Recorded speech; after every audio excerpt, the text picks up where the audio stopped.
Welcome friends, अभ्यास online class की इस नए वीडियो में मैं कृष्णा आप सभी का स्वागत करता हूं। दोस्तों, आज के इस नए वीडियो सेशन में हम देखने वाले हैं छत्तीसगढ़ शिक्षक भर्ती परीक्षा 2023 के ओल्ड क्वेश्चन पेपर को लेकर के। आप सभी को पता होगा, छत्तीसगढ़ व्यावसायिक परीक्षा मंडल रायपुर की ओर से असिस्टेंट टीचर के लिए 2023 में एग्जाम कंडक्ट कराया गया था।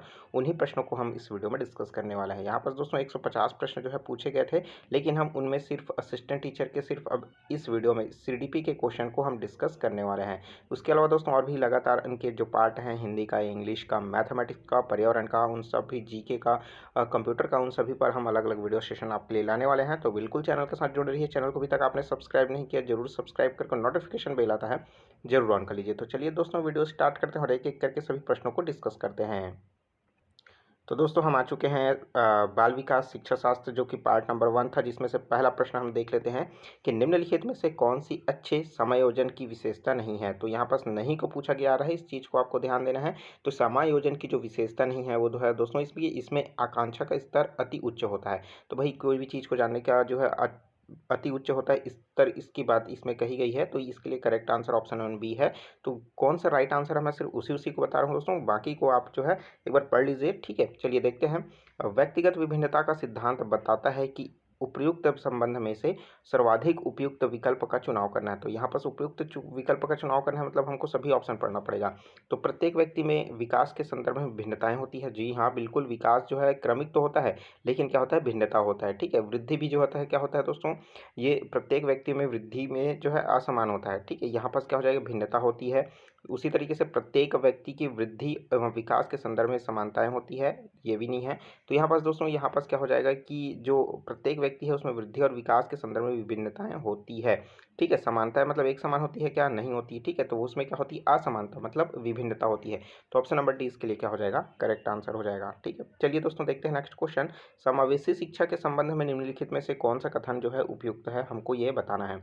तो यहाँ पर दोस्तों कौन सा कथन जो है उपयुक्त है कि बहुकक्षा व्यवस्था में शिक्षा उपलब्ध कराती है, ग्रामीण क्षेत्रों में के शिक्षकों को प्राथमिकता देती है, या फिर आर्थिक रूप से पिछड़े वर्ग को शैक्षिक अवसर उपलब्ध कराती है, या फिर कक्षा में विविधता को संबोधित करती है। तो दोस्तों जो सर्वाधिक उपयुक्त है इसमें समावेशी शिक्षा को लेकर के, तो वह है दोस्तों कक्षा में विविधता को क्या करता है, वो संबोधित करता है। ठीक है, तो ऑप्शन नंबर डी इसके लिए करेक्ट आंसर हो जाएगा। नेक्स्ट क्वेश्चन है, एक शिक्षिका अपने विद्यार्थियों को समूह में बांटती है और समूह चर्चा, समूह परियोजना और समूह कार्य जैसी गतिविधियां संचालित करती है। सीखने सिखाने की इस प्रक्रिया को और इंगित करता है, किस और इंगित करता है दोस्तों, क्योंकि वो पूरी तरीके से ये जितने भी वर्क कर रहे हैं, सामूहिक चर्चा, सामूहिक परियोजना, सामूहिक कार्य पूरे ग्रुप में कर रहे हैं, तो ये किसका हो जाएगा दोस्तों, सामाजिक गतिविधियों से सीखना। ठीक है, तो ऑप्शन नंबर डी इसके लिए करेक्ट आंसर हो जाएगा। चलिए नेक्स्ट क्वेश्चन देखते हैं। निम्नलिखित में से कौन सा समाजीकरण करने की जो है दोस्तों यहाँ पास एक प्रमुख अभिकारक, जिसे हम एजेंसी कहते हैं। ठीक है, जिसमें आपका जो है समुदाय है, कुछ सामाजिक समूह हैं, औपचारिक शैक्षणिक संस्थाएं हैं, परिवार है। तो इसके लिए दोस्तों करेक्ट आंसर जो हो जाएगा वो सभी के सभी हैं, जो समाजीकरण के लिए बहुत ही इंपॉर्टेंट होता है। तो पहला जो समुदाय है वो इंपॉर्टेंट है, सामाजिक समूह भी इंपॉर्टेंट है, औपचारिक जो शिक्षण संस्थाएं हैं, जिसे स्कूल हो गया है ना, ट्रेनिंग इंस्टीट्यूट हो गया, परिवार हो जाएगा, ये सभी के सभी क्या है, इंपॉर्टेंट है। लेकिन क्या हो जाएगा, इसका क्रम भी पूछ लेता है कि कौन सा पहले आएगा। ठीक है, तो ऑप्शन नंबर सी, जिसमें 1 2 और जो है दोस्तों आपका 3 4 ये सभी शामिल है। ठीक है, समाजीकरण में भी परिवार शामिल है, इस चीज़ को आप ध्यान रखिए। ठीक है, तो ऑप्शन नंबर सी इसके लिए करेक्ट आंसर हो जाएगा। नेक्स्ट क्वेश्चन है, शिक्षा का अधिकार अधिनियम 2009 के अनुसार एक विशेष कक्षा में बच्चों का नामांकन किसके आधार पर प्रस्तावित है। तो दोस्तों शिक्षा का अधिकार 2009 के तहत बच्चों की आयु को लेकर के क्या हो जाएगा, वो प्रस्तावित है। ठीक है, तो इसके लिए क्या हो जाएगा, option number B correct answer हो जाएगा। नेक्स्ट क्वेश्चन देखते हैं दोस्तों, क्वेश्चन नंबर है 7, जिसमें प्रभाविता का जो नियम है निम्नलिखित में से सीखने के किस सिद्धांत का प्रतिफल है। तो दोस्तों यह जो है उद्दीपन अनुक्रिया का सिद्धांत से रिलेटेड है। ठीक है, तो आप मुझे बताइए दोस्तों कमेंट करके कि उद्दीपन अनुक्रिया का सिद्धांत किनके द्वारा दिया गया है। ठीक है, नेक्स्ट है दोस्तों, लेओगाइगोत्स्की के अनुसार निम्नलिखित में से किसके लिए समीपस्थ विकास का क्षेत्र जो है उपयोग करना चाहिए। तो दोस्तों शिक्षण और मूल्यांकन के लिए, टीचिंग एंड जो है इवोल्यूशन के लिए दोस्तों यहाँ पास क्या होना चाहिए, ऑप्शन नंबर बी इसके लिए करेक्ट हो जाएगा। समीपस्थ विकास जो है तभी हो जाएगा जब उसकी शिक्षण और कितना सीख रहा है इस चीज़ का आपको मूल्यांकन करना है। नेक्स्ट है दोस्तों, शिक्षा का अधिकार अधिनियम 2009 में कौन सी धारा शिक्षक के कर्तव्यों से संबंधित है। तो दोस्तों जो है आप धारा 24 जो है इसके लिए बताता है कि उनके शिक्षकों के क्या क्या कर्तव्य हैं। तो ऑप्शन नंबर सी इसके लिए क्या हो जाएगा, करेक्ट आंसर हो जाएगा। नेक्स्ट क्वेश्चन है, निम्नलिखित में से कौन सा विकल्प जीन पियाजे द्वारा प्रदत्त पूर्ण संक्रियात्मक अवस्था की विशेषता को दर्शाता है। तो दोस्तों आप सभी को पता होगा जीन पियाजे द्वारा जो है अलग अलग अवस्थाएं बताई गई है, ठीक है, 4 अवस्थाएं बताई गई है। उसमें पूर्ण संख्यात्मक अवस्था जो बताया गया है उसमें विशेषता को दर्शाता है। उस समय जो है दोस्तों बच्चों में क्या रहता है, अहम होता है कि मैं जो है सर्वोपरि हूँ, मैं क्या है सबसे इम्पोर्टेंट हूँ, मैं सबसे मेरा ही इम्पोर्टेंट चले, ऐसा तो घर में क्या होता है बच्चों को उस समय अहम हो जाता है। कौन सा, पूर्व संक्रियात्मक अवस्था में भी बच्चे अपने आप को क्या करते हैं, फूल मतलब घर का मालिक वो अपने आप को ही समझता है, ठीक है। तो ये क्या हो जाएगा, अहम केंद्रित विचार होता है उसके अंतर्गत। Option number A correct answer हो जाएगा। नेक्स्ट है, निम्नलिखित में से कौन सा कथन व्यक्ति के विकास को प्रक्रिया के बारे में सही नहीं है। तो व्यक्ति के विकास की प्रक्रिया में कौन सा सही नहीं है, option number A B C तो सही है, लेकिन क्या हो जाएगा ऑप्शन नंबर डी, जिसमें क्या कहा गया है कि व्यक्तिगत विकास केवल वातावरणीय कारकों पर आधारित होता है। तो भाई तो जो व्यक्तिगत कारक है वो उनके वातावरण पर नहीं, वंशानुक्रम पर भी डिपेंड करता है, ठीक है। तो व्यक्ति के विकास का क्या है कि उसके वातावरण के अलावा क्या है, उनके वंशानुक्रम पर भी डिपेंड करता है, ठीक है। चलिए नेक्स्ट क्वेश्चन देखते हैं, निम्नलिखित में कौन से बच्चों के लिए सीखने की प्रक्रिया नहीं है। तो सीखने की प्रक्रिया नहीं है, तर्क लगाना, इससे बच्चा सीखेगा। प्रतिबिंबित मतलब अनुकरण करके सीखेगा। कल्पना मतलब इमेजिन करके सीखेगा। परिपक्वता मतलब जो दोस्तों परिपक्वता जो है इसकी सीखने की प्रक्रिया नहीं है। ये तो क्या है, एक सिर्फ उसकी एबिलिटी होती है परिपक्वता की, वो कितना सीखा है, ठीक है। सीखने की प्रक्रिया नहीं है, सीखने का क्या है एक सीमा है, ठीक है। तो ये क्या हो जाएगा, परिपक्वता वो कितना परिपक्व है। नेक्स्ट है, निम्नलिखित में से कौन सा प्रतिभाशाली बच्चों का लक्षण नहीं है। तो प्रतिभाशाली बच्चों का जो लक्षण नहीं है वो क्या है कि वे पढ़ने लिखने में रुचि लेते हैं, इसमें रचनात्मक का गुण होता है, वे मौलिक चिंतन नहीं होते हैं, या फिर वे अपना गृह कार्य शीघ्र से कर लेते हैं। तो यहाँ पास क्या हो जाएगा, वे मौलिक चिंतन नहीं करते हैं। तो ऑप्शन नंबर सी इसके लिए करेक्ट आंसर हो जाएगा, जो प्रतिभाशाली बच्चों का लक्षण नहीं है। तो मौलिक चिंतन नहीं करते मतलब भाई वो मौलिक चिंतन करते हैं, ठीक है, उससे ज़्यादा किससे, नॉर्मल बच्चों से। तो ये क्या हो जाएगा, प्रतिभाशाली बच्चों का लक्षण नहीं होगा, ठीक है। नेक्स्ट है, रचनावादी दृष्टिकोण के अनुसार इनमें से कौन सा ज्ञान निर्माण के लिए महत्वपूर्ण है। तो दोस्तों शिक्षार्थी का पूर्व ज्ञान बहुत ही ज़रूरी होता है। पूर्व ज्ञान के आधार पर ही बच्चों को जो है, आपने देखा होगा जब आप जो है बीएड के कोर्स किए होंगे तो लेसन प्लान जब आपने बनाया होगा तो पहला प्रश्न आपने जो देते होंगे तो वो क्या होता था दोस्तों, आपका प्रस्तावना प्रश्न होता था। तो उसी प्रस्तावना प्रश्न में आप जो है उनके ज्ञान मतलब जो ज्ञान मतलब कौन सा मेथड यूज़ करते थे उस समय, ज्ञात से अज्ञात की ओर, ठीक है, ज्ञात से अज्ञात की ओर, जिसमें बच्चा जो है जानता नहीं है उसको आपको बताना है, लेकिन वो उस वहाँ तक लाओगे कैसे, जब बच्चा जो जानता है उस टॉपिक को आप उसको दोगे, उसके बाद ही आप क्या करोगे, उस अज्ञात की ओर ले जाओगे। और प्रश्न बहुत छोटे हों और एक दूसरे से मिलते जुलते हों, वही होता है क्या कहलाता है आपका प्रस्तावना प्रश्न, ठीक है। तो वही ज्ञान निर्माण के लिए क्या है, सबसे महत्वपूर्ण है शिक्षार्थियों का पूर्व ज्ञान होना, ठीक है। अनुकूल होना, सूझ होना, रट कर याद करना ये तो नहीं हो, ठीक है। तो रचनावादी दृष्टिकोण के अनुसार जो है बच्चों को ये समझ होती है, ठीक है, उनके पूर्व ज्ञान के आधार पर ही उनको बताया जाता है। चलिए नेक्स्ट क्वेश्चन देखते हैं, निम्नलिखित में से किस प्रश्न के द्वारा सृजनात्मक चिंतन को सर्वाधिक अच्छे ढंग से अनुमानित किया जा सकता है।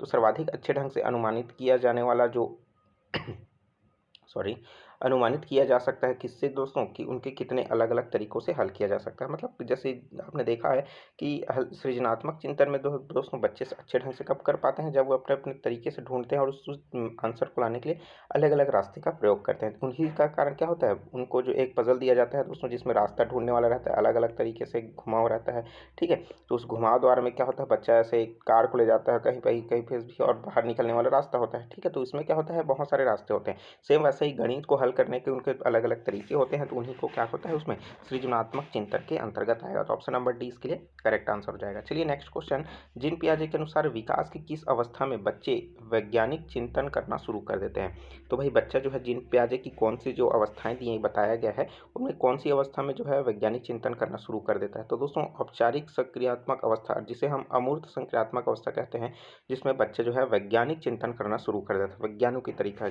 ठीक है। मूर्त संक्रियात्मक अवस्था मतलब वो देख करके सीखता है, ठीक है। पूर्व संक्रियात्मक और संवेदी का मतलब पेशीय अवस्था मतलब ये सब स्टार्टिंग का होता है, ठीक है। नेक्स्ट है दोस्तों, विचार मंथन विधि में प्रयोग से शिक्षक बच्चों के निम्नलिखित में से किसका विकास करता है। तो विचार मंथन विधि से प्रयोग से बच्चे निम्नलिखित में से किसका विकास करते हैं, तो रचनात्मकता का विकास करते हैं। तो ऑप्शन नंबर सी इसके लिए करेक्ट आंसर हो जाएगा।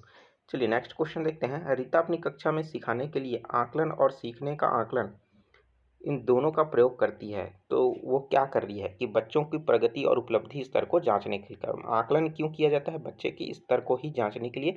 और आकलन मतलब दो चीज़ें हैं, इसमें ध्यान दीजिए। एक तो है सीखने का आकलन और है दोस्तों सीखने का आकलन। के लिए लगा है, एक में का लगा है। इसी चीज़ को आपको क्या करना है, ध्यान देना है और आपका आंसर आ जाएगा। बच्चों की प्रगति उपलब्धि स्तर को जांचने के लिए ये दोनों प्रक्रियाएं अपनाई जा रही है। किनके द्वारा? रीता मैम के द्वारा। रीता क्या है? अपनी कक्षा में सिखाने, तो रीता कौन है? शिक्षिका है। ठीक है, नेक्स्ट क्वेश्चन है, पूर्व अनुभव के आधार पर संवेदना को अर्थ प्रदान करता है, तो वो क्या कहलाता है दोस्तों? पूर्व अनुभव के आधार पर संवेदना को अर्थ प्रदान करता है, तो वो क्या कहलाता है? आपका प्रत्यक्ष ज्ञान कहलाता है। तो ऑप्शन नंबर डी इसके लिए करेक्ट आंसर हो जाएगा। ठीक है, नेक्स्ट क्वेश्चन है, शिक्षण मुख्य रूप से चाहिए खाली स्थान के द्वारा किया जाना चाहिए, तो किनके द्वारा होना चाहिए दोस्तों? शिक्षण का मुख्य जो स्वरूप है, तो मुख्यतः जो है युवा प्रतिभाशाली, ये तो नहीं होगा, ठीक है, ये गलत है। कुशल एवं प्रशिक्षित शिक्षक के द्वारा होना चाहिए। तो शिक्षण मुख्य रूप से किनसे के द्वारा होना चाहिए? कुशल एवं प्रशिक्षित शिक्षक के द्वारा। ऑप्शन नंबर ए इसके लिए करेक्ट आंसर हो जाएगा। चलिए नेक्स्ट क्वेश्चन देखते हैं दोस्तों। यहाँ पास ऑप्शन नंबर क्वेश्चन नंबर 21 है, जिसमें नीति शिक्षा जो है 2020, जिसे हम 2020 कहते हैं, के अनुसार बच्चों के मस्तिष्क का जो प्रतिशत विकास है 6 वर्ष की आयु के पूर्व हो जाता है। तो कि 6 वर्ष की आयु के पूर्व कितना प्रतिशत हो जाता है दोस्तों? 85% जो है विकास जो है यहाँ पास हो जाता है। ठीक है, तो इस चीज़ को आपको क्या करना है, ध्यान देना। तो 85% जो है 6 वर्ष की आयु के पूर्व हो जाता है और बचा 15% वो बाकी आगे होता है। ठीक है, नेक्स्ट क्वेश्चन देखते हैं कि शिक्षा के मतलब शिक्षा से मेरा अभिप्राय बच्चे और मनुष्य के शरीर के मन और आत्मा के सर्वमुखी विकास से है। शिक्षा की यह परिभाषा किसने दी है? तो ये कौन दिया है? महात्मा गांधी के द्वारा दिया गया है। तो ऑप्शन नंबर डी इसके लिए करेक्ट आंसर हो जाएगा। चलिए नेक्स्ट क्वेश्चन देखते हैं। तो इवान पावलोव द्वारा प्रतिपादित शास्त्रीय अनुबंधन का सिद्धांत, तो पावलोव के द्वारा जो सिद्धांत दिया गया है, इसको क्या कहा गया है? शास्त्रीय अनुबंधन का सिद्धांत दिया गया है। तो अधिगम के द्वारा निम्न द्वारा स्पष्ट करता है, तो किसको स्पष्ट करता है? सहचर्य का नियम। तो अधिगम जो है दोस्तों उसके अंतर्गत आपका सहचर्य भी आता है, सहचर्य का नियम। लेकिन सहचर्य का नियम जो है पावलोव के द्वारा नहीं दिया गया है, लेकिन शास्त्रीय अनुबंधन का जो जिसमें अधिगम होता है वो होता है सहचर्य का। इस चीज़ को ध्यान रखिए, सहचर्य का नियम जो है दूसरे वैज्ञानिक के द्वारा दिया गया है। ठीक है, पावलोव द्वारा नहीं दिया गया है, लेकिन शास्त्रीय अनुबंधन का सिद्धांत जिसमें अधिगम होता है वो सहचर्य के तहत होता है। तो ऑप्शन नंबर बी इसके लिए करेक्ट आंसर हो जाएगा। नेक्स्ट क्वेश्चन है, एनसीएफ 2005 विभिन्न विषयों के अलावा और कठिन पाठ्यचर्या के क्षेत्रों में महत्व देता है।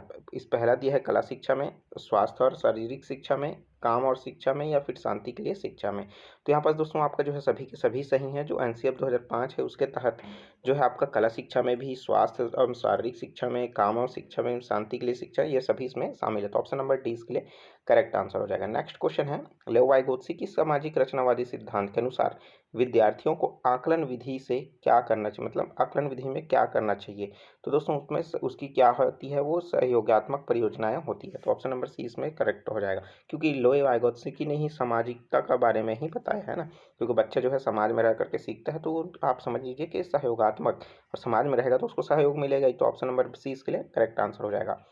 नेक्स्ट क्वेश्चन देखते हैं, राष्ट्रीय शिक्षा नीति 2020 में तैयारी कक्षा या बाल वाटिका जो प्रस्तावित किया गया है, तैयारी कक्षा का बाल वाटिका के लिए बच्चों की आयु सीमा कितनी रखी गई है? तो भाई ये 5 वर्ष से कम ही रखा गया है। ठीक है, तो बच्चा उसमें आंगनबाड़ी जाएगा और बैगलेस जो है एजुकेशन जो है एक्सेप्ट करेगा। ठीक है, तो ऑप्शन नंबर बी इसके लिए करेक्ट आंसर हो जाएगा। नेक्स्ट है, लॉरेंस कोहलबर्ग के अनुसार नैतिक विकास की वह अवस्था जिसमें लोग सामाजिक मानदंडों के अनुसार जो है अपना व्यवहार करते हैं, तो वो क्या कहलाता है? तो वो कौन सी अवस्था में करता है? तो दोस्तों नैतिकता का व्यवहार का जो है, नैतिकता का परंपरागत स्तर के बारे में बच्चा जो है अपने मानदंडों के लिए, वो भी समाज में रह करके, ठीक है, उसके व्यवहारों को क्या करता है? सीखता है। लॉरेंस कोहलबर्ग के द्वारा दोस्तों उन्होंने 4 अवस्थाएं बताई हैं और प्रत्येक 4 के क्या है, 2-2 उप जो है भाग बताए गए हैं। ठीक है, तो इन सबको आपको पढ़ना है डिटेल में, मैं क्लास लूँगा, तो बिल्कुल चैनल के साथ जुड़े रहिए। चैनल को अभी तक आपने सब्सक्राइब नहीं किया, जरूर सब्सक्राइब करके नोटिफिकेशन बेल आता है जरूर ऑन कर लीजिए, क्योंकि इसी तरीके का ज्ञानवर्धक वीडियो मैं आपके लिए लाता रहूँगा। वीडियो अच्छा लगता है दोस्तों तो वीडियो को जरूर लाइक कर दीजिए। चलिए देखते हैं नेक्स्ट क्वेश्चन, लॉरेंस कोहलबर्ग के नैतिक विकास के सिद्धांत के अनुसार बच्चों के नैतिकता मूल्य नैतिक मूल्यों की स्थापना के लिए क्या करना चाहिए? तो बच्चे में क्या करना है, हमको नैतिक मूल्य लाना है, तो इसकी स्थापना के लिए आपको क्या करना है कि कक्षा में मुद्दों पर क्या करना चाहिए, चर्चा करनी चाहिए। कक्षा में सख्त अनुशासन बरतोगे क्या? बिल्कुल भी नहीं बरतना है, क्योंकि ये रूल के अकॉर्डिंग नहीं है, ठीक है। बच्चों के नैतिक मूल्यों में संबंधित सामग्री पाठ्य पुस्तक पढ़ाने के लिए कहोगे, तो भाई पाठ्य पुस्तक पढ़ाने से ही उसमें नैतिक मूल्य आएगा क्या? नहीं आएगा, ठीक है। तो बच्चों के व्यवहार संबंधी नियमों को जानकारी देखो, अगर नियमों सिर्फ नियम दोगे तो वो पालन नहीं करेगा तो वो नहीं सीख पाएगा। तो ऐसा क्या करना है कि नैतिक मुद्दों पर आपको क्या करना है, चर्चा करना है। तो ऑप्शन नंबर 20 के लिए करेक्ट आंसर हो जाएगा। नेक्स्ट क्वेश्चन है, इनमें से कौन सा कथन जो है सत्य है, मनुष्य के विकास के संबंध में सर्वाधिक उपयुक्त है? तो मनुष्य के विकास का गुणात्मक प्रक्रिया, विकासात्मक मात्रात्मक प्रक्रिया, मनुष्य के विकास में गुणात्मक और मात्रात्मक दोनों। तो दोस्तों बच्चों में मतलब जो मनुष्य होता है उसमें विकास के संबंध में उपयुक्त है, क्योंकि उसमें एक तो हम पढ़े हैं विकास में वृद्धि, ठीक है। तो इन दोनों, एक जो है गुणात्मक होता है, एक मात्रात्मक होता है। तो मुख्य तरीके से क्या होता है, ये दोनों आ जाएगा, ठीक है। नेक्स्ट क्वेश्चन देखते हैं और इस वीडियो का जो है दोस्तों अंतिम प्रश्न, ठीक है। तो अंतिम प्रश्न देख लेते हैं कि यदि सॉरी यहाँ पास ये है रवि पढ़ाई में अच्छा है परंतु अक्षर शब्दों को पढ़ने समझने में कमजोर है, उसकी गणितीय समझ अच्छी है। रवि निम्नलिखित में से किस विकार से ग्रसित हो सकता है? तो वो है जो, तो दोस्तों आपका डिसलेक्सिया, पढ़ने से संबंधित जो कठिनाई होती है हम उसको डिसलेक्सिया कहते हैं। अगर वो गणित में भी कमजोर रहता है तो क्या कहते हैं गणित में, तो उसको डिसकैलकुलिया कहते हैं। लिखने से संबंधित उसको जो समस्याएं होती तो डिसग्राफिया कहते हैं, और ये डिस्फेजिया भी उसी के अंतर्गत आता है, ठीक है। तो यहाँ पर दोस्तों हमने 30 प्रश्न देखे, 30 प्रश्नों में से सभी प्रश्नों के उत्तर आंसर की के साथ देखा है। जितने भी आंसर मैंने बताए हैं सब व्यापम की ओर से लिया गया आंसर है, ठीक है। इसमें कोई भी दो मत नहीं है, ठीक है। और फाइनल आंसर के आधार पर ही मैंने आपको बताया। कोई भी क्वेश्चन में डाउट है, कोई भी सवाल है, तो नीचे कमेंट बॉक्स खाली है, कमेंट करके ज़रूर पूछ सकते हैं। नेक्स्ट वीडियो में मैं हिंदी का पार्ट लेने वाला हूँ, तो हिंदी से भी दोस्तों आपको बहुत अच्छे अच्छे प्रश्न आपको देखने को मिलेगा। 2023 के प्रश्न ही मैं आपको लाऊंगा, जितने भी प्रश्न पूछे गए हैं, ठीक है। तो वीडियो कैसा लगा कमेंट करके ज़रूर बताइए। जो चीज़ समझ नहीं है उसको ज़रूर पूछ लिए। प्ले स्टोर में बहुत सारे वीडियो अपलोड करके रखा है, आप उसको देखिए। और नीचे वीडियो के लिंक में आपको कौन सा बुक आपके लिए बेस्ट होगा, ओल्ड क्वेश्चन पेपर भी और है, प्रैक्टिस सेट भी है, और साथ ही साथ मैथ्स के बहुत बहुत सारे ट्रिक भी हैं। आप उसको देखिए, आपके लिए ये बहुत इंपॉर्टेंट है, ठीक है, क्योंकि सेलेक्टेड क्वेश्चन को ही मैं प्रिपेयर कराया हूँ। और भी कोई सवाल है तो बिल्कुल आप मुझे कमेंट करके पूछ सकते हैं, ठीक है। चलिए दोस्तों मिलते हैं, और मैं किस पर और वीडियो लाऊँ आपके लिए तो आप मुझे कमेंट करके सजेस्ट कर सकते हैं। तो चलिए मिलते हैं नए वीडियो में नई जानकारी के साथ। तो मुझे दीजिए इजाज़त। Take care, all the best, जय हिंद।